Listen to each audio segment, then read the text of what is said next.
Welcome back to Cheddar. We're now joined by Jack Mohr, who's the Chief Investment Strategist at TheStreet, to talk to us a little bit about some of the disruptors in the tech space. Jack, thank you so much for joining us. Of course, thank you.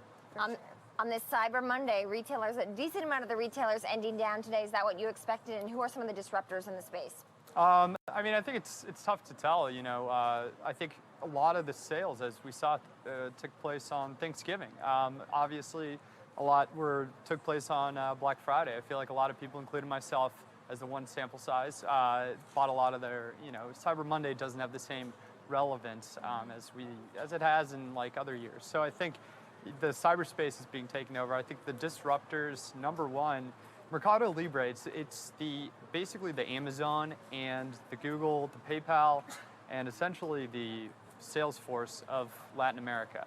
With the big kind of issue is that it's in Latin America, which has a lot of currency. But is it traded here publicly in the U.S.? It has an ADR, yeah. I think it's MELI. So you can technically invest in it here. Obviously, it is listed in the U.S. But Yes.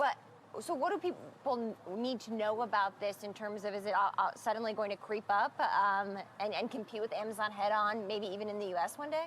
I don't think, definitely not in the U.S. And when I spoke about the issue currency, it's because of the currency translation. And I mean, they have incredible growth, but that growth is being spurned a little bit by when you translate it back to dollars, U.S. dollars.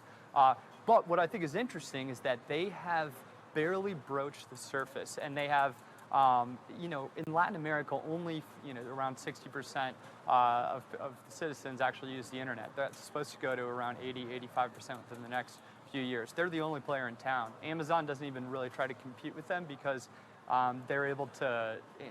Latin America has a very different model, has a very different what they're kind of interested in, and they've been able to expand throughout Latin America, going to Mexico. And the fact that Amazon doesn't want to even really try to take it on is, I think, revealing. Mm-hmm.